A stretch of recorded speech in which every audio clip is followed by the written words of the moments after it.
Hey beauties, it's me. I'm calling this thoughts from my garden. And, I sit out here and I do the coaching calls, which I love so much. So thank you all for being a part of that. It's so wonderful to share nuggets of wisdom and different perspectives and just kind of help each other along the path, right? The path of life is really what we're living and trying to figure out our new norm in this big transition that we're all in. So I wanted to share with you this revelation that I kind of had. There was a common thread in the various calls that I've had over the past 2 weeks. And something really came to me last night and it stuck with me all day today. So I really want to share it. And as we're adjusting to our new lives, all of us are so very busy.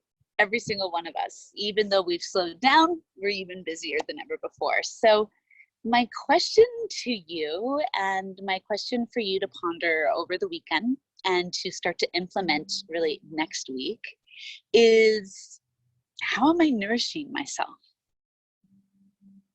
How am I nourishing myself? What am I doing today to nourish myself? What am I doing today to nourish my soul? What am I doing today to nourish my mind? What am I doing today to nourish my body? What am I doing today to nourish my spirit? That should be the number one question on your mind throughout your day.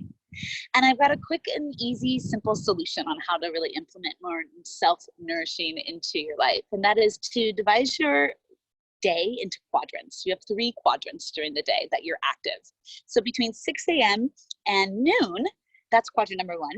And between noon and 6 p.m. is quadrant number 2. And between 6 p.m. and the time that you go to bed is your 3rd quadrant.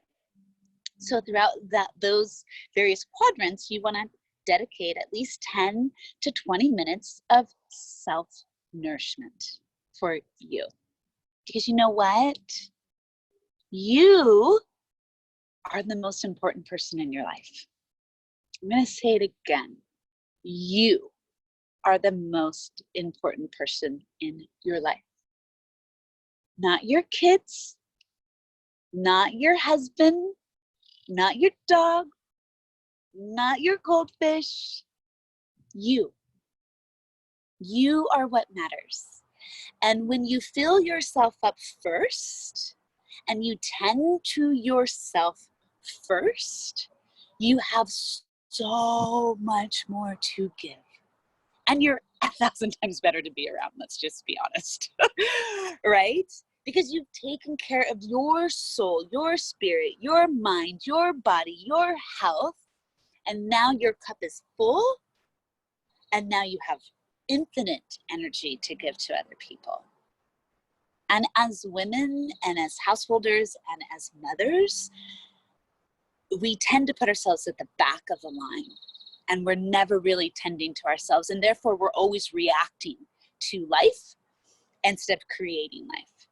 And I want you to be in a place where you're creating your life, where you're creating abundance, where you're creating vitality, where you're creating spirituality, where you're creating magic, where you're creating joy.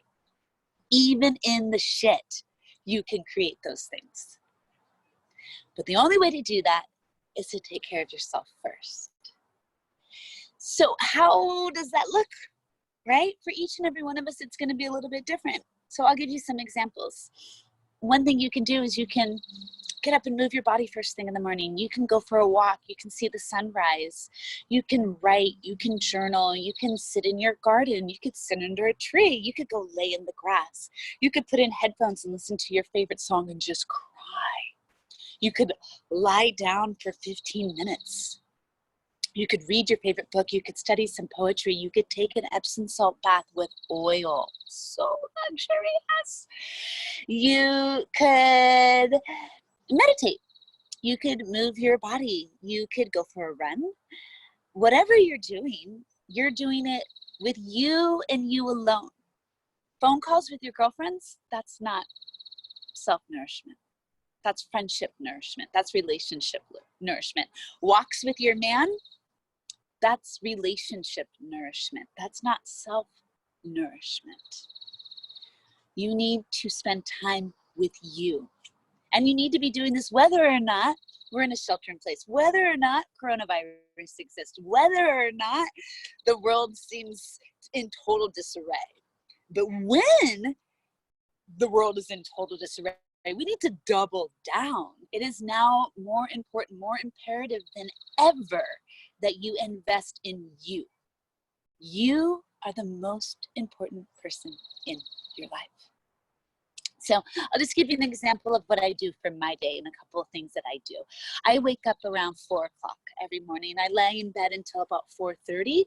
While I'm lying in bed, I take my hand to my heart and I run through my gratitude list of all the various things that I'm grateful for. And I don't miss a day. I do that every single day. I do not allow myself to get out of bed without having gratitude. Some days I only have gratitude and grateful thoughts for 3 things. Sometimes it's 100. But my hand is to my heart and I'm focused on the things that I'm grateful for. Then I get up, I make myself my little bit of tea, and then I'm on my sheepskin with my fireplace going, and I am doing my movement meditation followed up by spiritual meditation. It is the most luxurious thing in life. It's taken me years to cultivate the dedication of that practice and knowing that I need to get up before everyone else. It's hard, you struggle at first, but my God, girl, it is the best gift you can give to your soul. The best gift. It's worth it. You will not be tired. You will be energized. You will be ready. You will be vibrant. You will be alive for your day. There's nothing better than greeting the kids at 7 o'clock in the morning, knowing that I've already lived life for 3 hours. And I have all the capacity to nurture, to love, and to share. So then my second thing that I do in the day is either I'm out here in my garden, which I love so very much. You're going to see a lot of my garden over the summer. And I just sit here and I sit under my tree, or I sit here by my roses, or I take a nap. It's again, a luxury that I absolutely love, where I just turn everything off, my phone in a drawer, and I lay down for 20 minutes. Or I'll go for a walk. I'll sit by the water. I'll go sit in a patch of grass, something that really just feeds me and soothes me and quiets me, because we need more quiet. We need more quiet. We all need more quiet. And then the last thing that I do is in the evening, as you know, I take an Epsom salt bath every single night. So that's self-nourishment. But I also read motivating books. I listen to podcasts that uplift me and by women who inspire me. And I really, really dedicate my time to up-level my spirit. So I will read spiritual books. I will read books that lift me up and put me into a space of creativity. Sometimes I read poetry. Sometimes I watch the sunset. Sometimes I sit in my house and just lie on my back and foam roll. Those are all ways to nourish myself and my spirit and my soul. So that's your homework.